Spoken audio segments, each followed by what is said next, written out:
Ito yung entrance ng Latria. Kung mapapansin nyo, puro po Nara yung palibot natin. Hanggang doon po yan.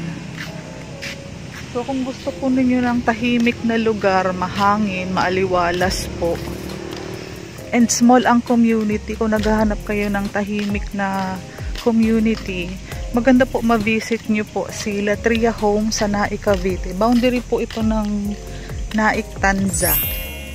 Daily po kami nandito. So, pwede po kami yung daily tripping. And yung reservation po is dito na din po sa office. Ayan. Punta tayo doon sa pinaka-location ng Phase 4. Dito kasi itatayo yung ating clubhouse. Yung ating basketball court. So, walking distance lang tayo sa gate. Ito na yung main entrance ng Phase 4. Ito po. Ayan po yung model house natin.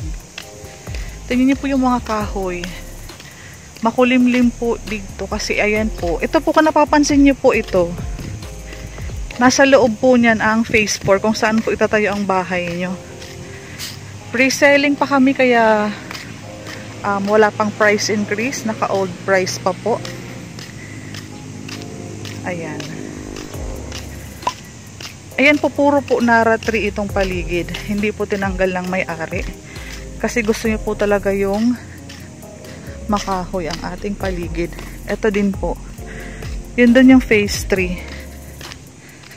So, andito tayo sa Phase 4. Ayan, nakikita mo po yung model house. Ayan po, puro kahoy po yan. Mga 20 years to 30 years.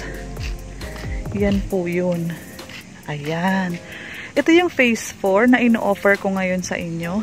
Ito yung unang bloke sa mapa, pangalawang bloke, at pangatlong bloke.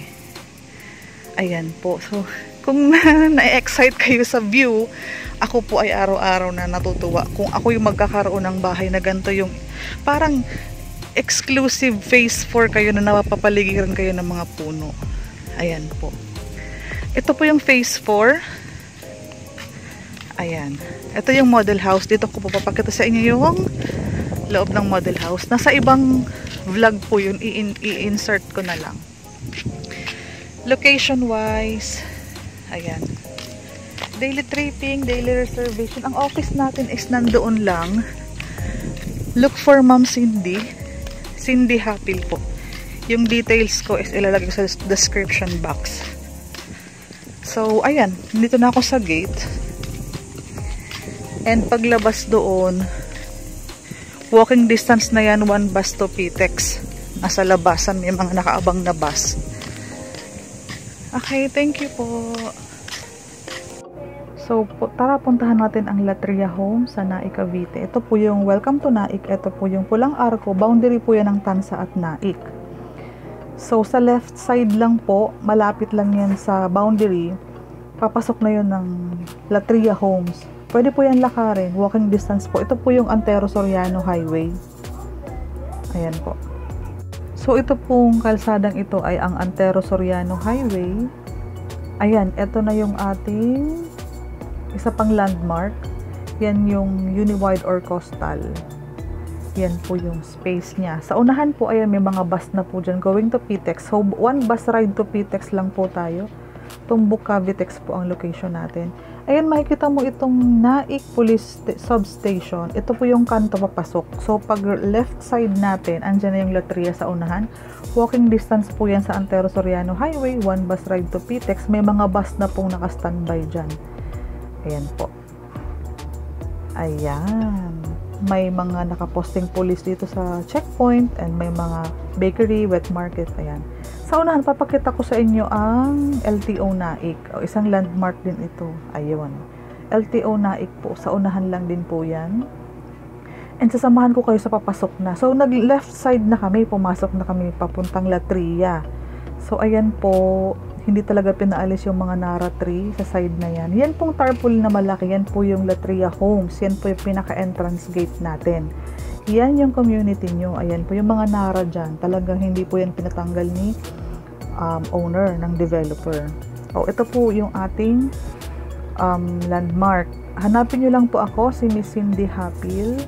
Ayan po. Pwede po kaming magstay dito sa, ayan, nagmamaning din po kami dyan. So, Latria Homes, kung gusto nyo ng tahimik na lugar, kasi maliit lang po ang community ng Phase 4, hindi po kayo aabot ng 180 units. Nandito din po yung office natin. Yun po yung palabas.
So, daily tripping, daily reservation tayo.